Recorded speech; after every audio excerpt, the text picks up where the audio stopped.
On a December afternoon in 1900, a lighthouse tender called the Hesperus pushed through a calm sea toward a small island 20 miles off the west coast of Scotland. Aboard her was a relief lighthouse keeper named James Mòr. He had spent the previous fortnight on shore. He was tired. He was looking forward to a hot meal and a familiar face. He would find neither. When the Hesperus dropped anchor at the foot of the cliffs of Eilean Mòr, the men on board began to notice things small things, at first that were wrong. The flagpole at the top of the cliff was bare. No empty provision boxes had been left on the landing stage to be resupplied, and no one came down to meet them. For nearly an hour, the captain rang the ship's bell and fired a distress flare. There was no answer. The lighthouse on the rock above was silent. And when James Mòr finally climbed the 400 steep steps, cut into the cliff face, Abba climbed alone because he was the only one of the relief crew willing to go up first. He found a heavy wooden door at the top, closed but unlocked, and behind it a kitchen. A kitchen with a meal set on the table, half eaten. A kitchen where the fire had gone cold long ago. A kitchen with no men in it. There were 3 keepers on Eilean Mòr in the winter of 1900. By the time the Hesperus arrived, every one of them was already gone. This is the Volta vanished. Tonight, the lighthouse with the locked door. To understand what happened on Eilean Mòr, you have to understand where Eilean Mòr is. The Flannan Isles are a cluster of 7 small uninhabited rocks. Barely islands at all. Lying in the Atlantic Ocean about 32 kilometers west of the Isle of Lewis, in the Outer Hebrides of Scotland. They are remote, even by the standards of the Hebrides. They are battered by Atlantic weather year-round. They have no harbour. The cliffs rise straight out of the sea, sheer, basalt, 200 feet high, and on most days of the year, no boat can land on them at all. The largest of the 7 is called Eilean Mòr, the big island in Scottish Gaelic. It measures less than 1/5 of a square kilometre. It has no trees. It has no fresh water. The only sound most days is the wind off the Atlantic and the boom of the swell against the rock. For most of human history, no one lived there. Shepherds from Lewis brought sheep across in the summer, hauled them up the cliffs by ropes, and left them to graze. The sheep, they said, came back fatter than any sheep on the mainland, But the shepherds themselves never stayed overnight. The islands had a reputation. They were said to be holy ground, the home of an old Celtic saint named Flannan, after whom they were named. There was a small ruined chapel on the largest island.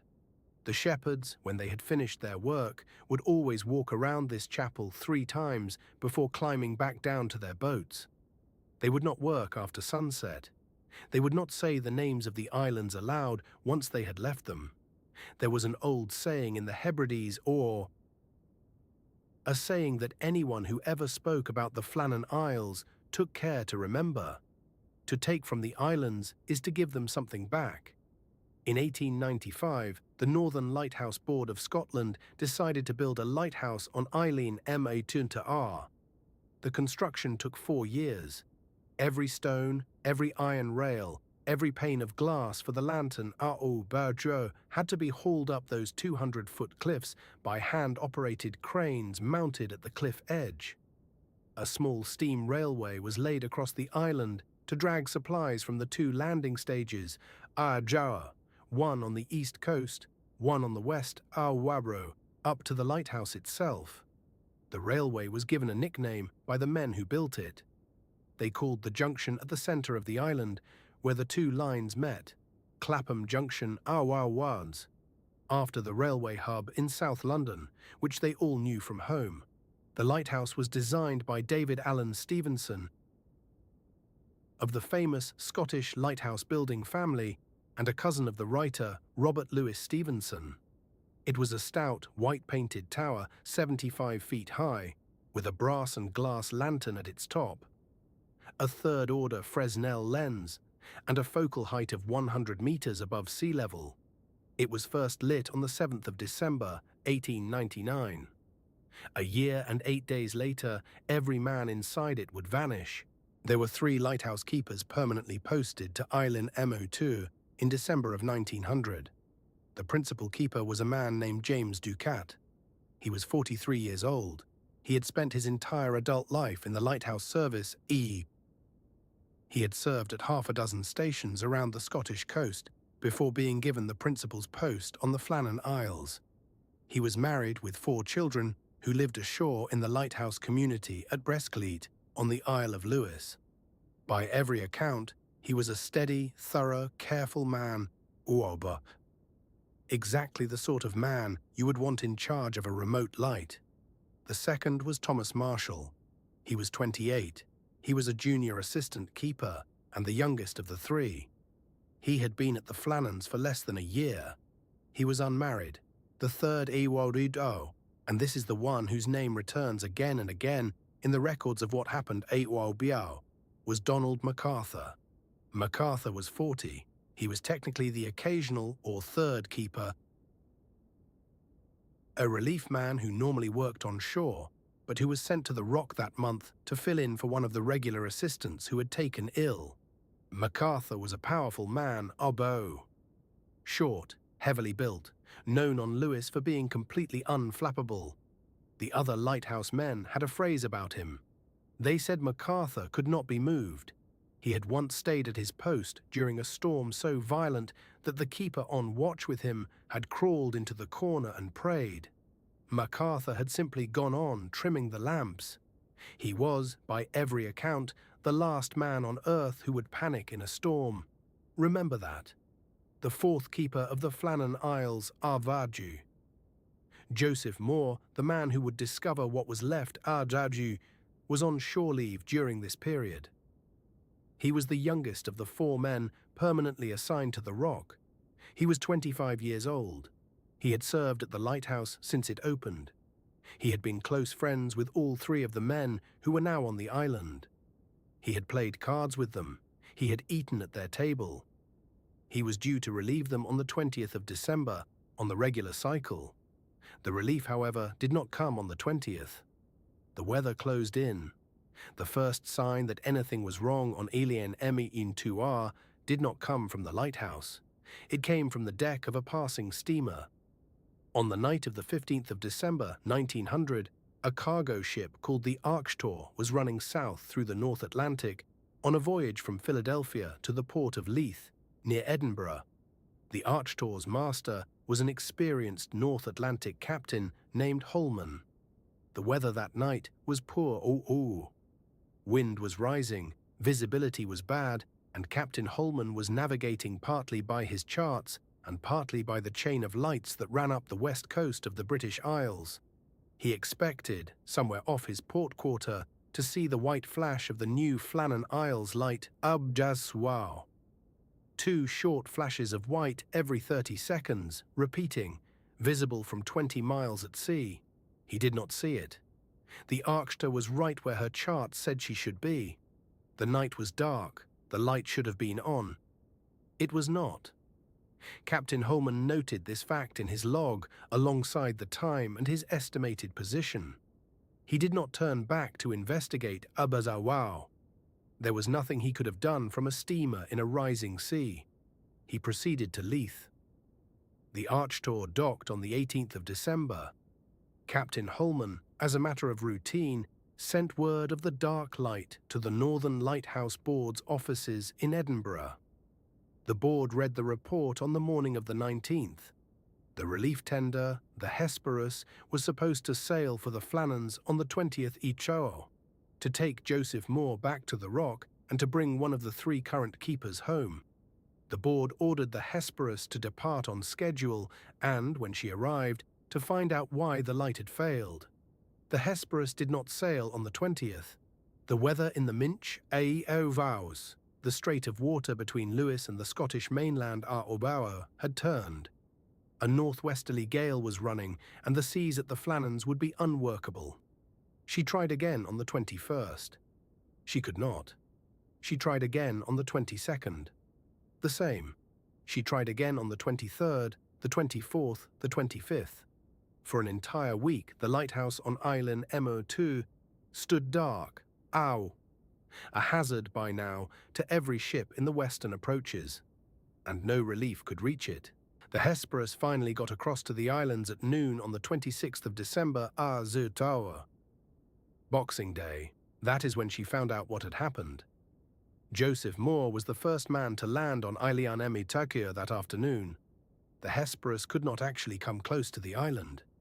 The ship had to anchor about 400 yards offshore, in deep water, and lower a boat.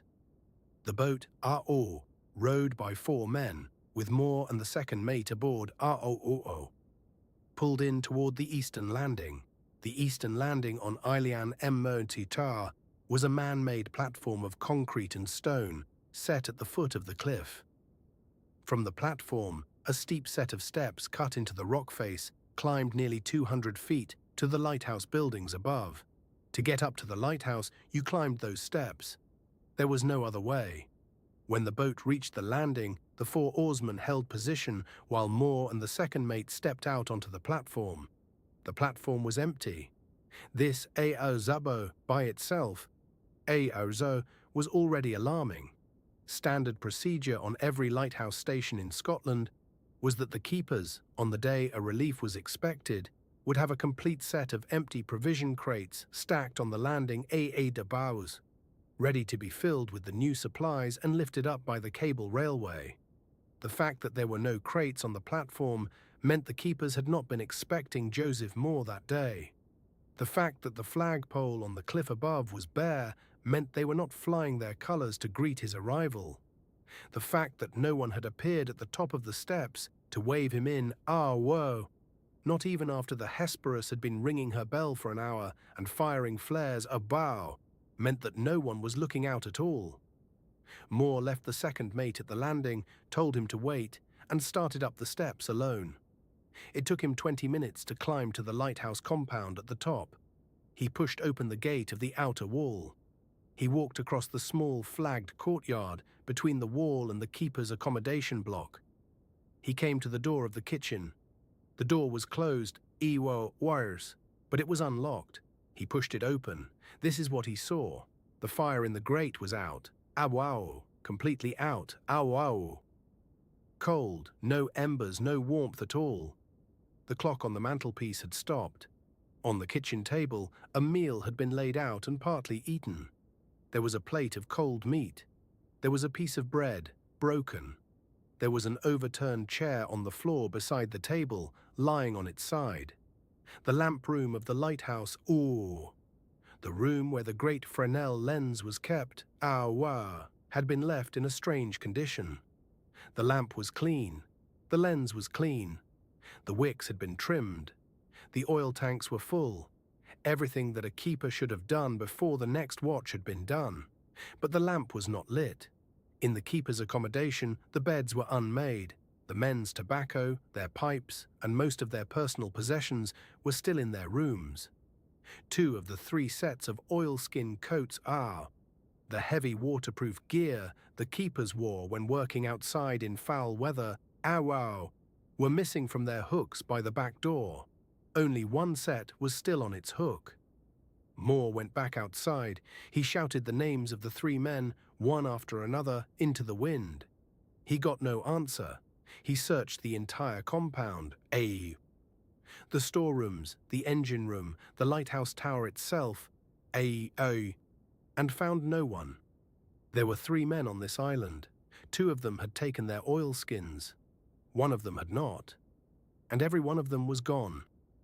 When the Hesperus returned to Lewis with the news, the Northern Lighthouse Board sent its superintendent, a man named Robert Muirhead, to investigate. Muirhead arrived at the Flannans on the 29th of December, 3 days after the discovery, and spent 2 days on the island examining the lighthouse and questioning Mòr.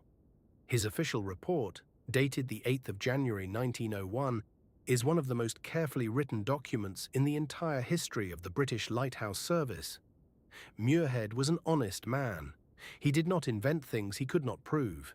He did not omit things he could prove, and as a result, the report which is still in the archives of the Northern Lighthouse Board today, Ow ow, gives us almost everything we know about what happened. 3 details from his investigation are important. The first is the logbook. Every lighthouse in Scotland kept a logbook. The principal keeper, or whoever was on watch, was required to make entries at fixed times over crowds, including every morning the weather at sunrise. The Flannan Isles logbook had been written up to the morning of December the 15th. The last full entry was for 9 in the morning on December 15th, Airpro, recording the weather, the wind direction, the state of the sea. The handwriting was Thomas Marshall's.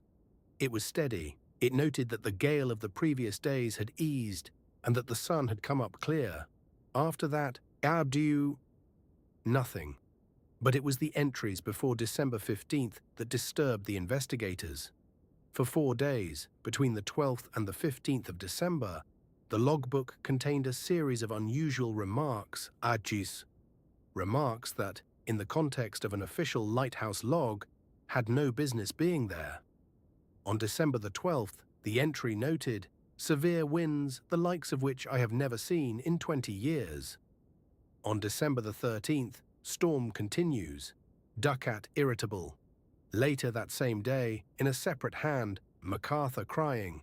McArthur, the unflappable McArthur, the man who could not be moved, Eilean Mòr, had been crying. On the 14th of December, another entry, in a third hand, storm ended. Sea calm, God is over all. And then, on the morning of the 15th, the standard weather entry. Then silence. This logbook would become, in the decades that followed, one of the most discussed documents in the literature of unexplained disappearances. Some authors have argued it is partly forged, i.e., a later invention by sensationalist writers Schroewa, and there are reasons to suspect that some of the most dramatic phrases were never in the original log at all. The weather log itself is real.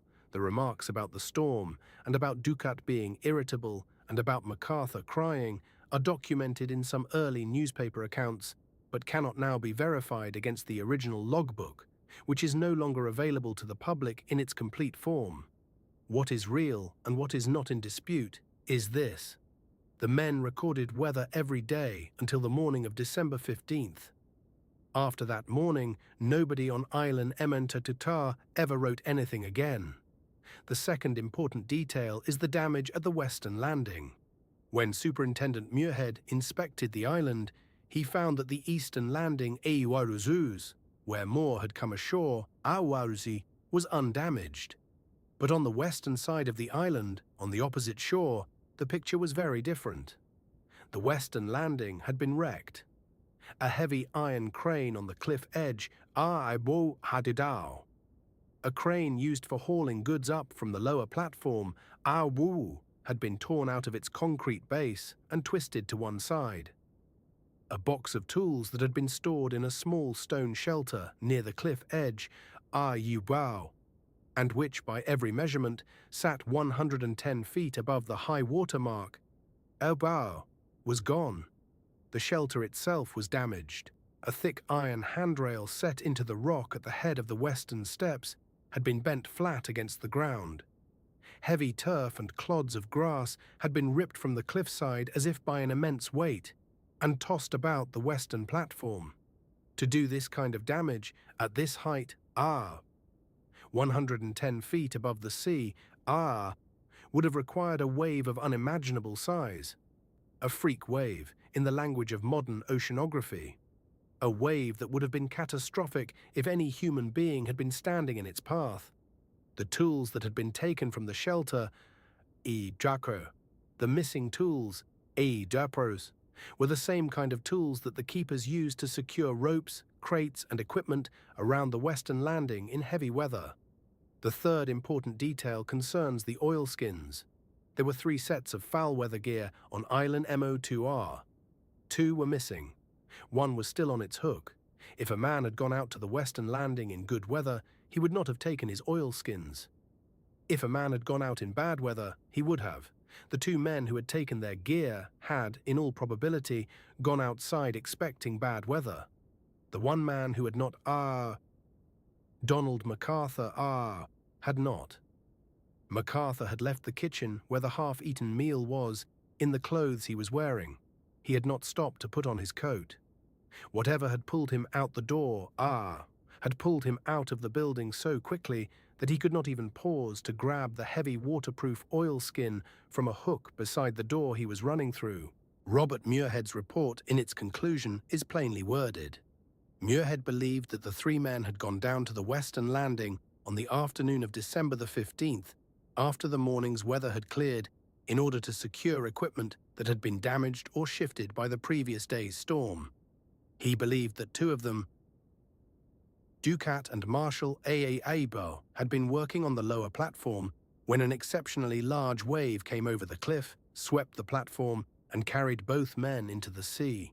He believed that Donald McArthur, who was inside the kitchen when he saw the wave coming, had run from the building without his oilskin in an attempt to warn the other two or to help them, and had been caught by a second wave and taken with them. That is the official explanation. That is the one in the file at the Northern Lighthouse Board and the one in the historical record.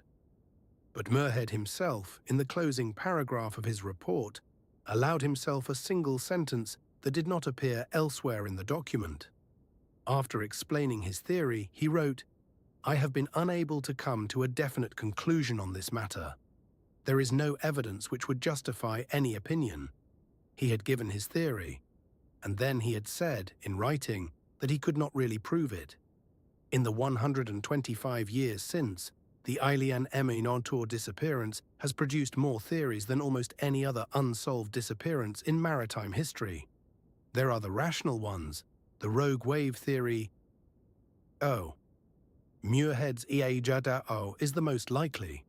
We now know, thanks to oceanographic research that did not exist in 1900, that freak waves of 70, 80, even 100 feet are not mythical.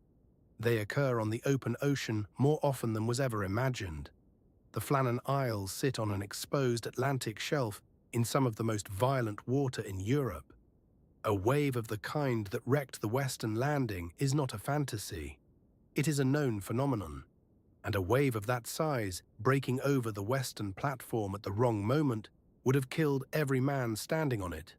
The mass suicide theory that one of the men killed the other two in a fit of madness and then drowned himself was raised in the contemporary press, but rejected by every investigator who looked at the physical evidence. There were no signs of struggle, no blood, no weapon left behind, and no man with any reason. The cabin fever theory, that isolation drove all three men insane, fails on the same grounds. The men had been on the rock for less than 2 months. They were due to be relieved within days. There is no evidence of psychological collapse in any of them.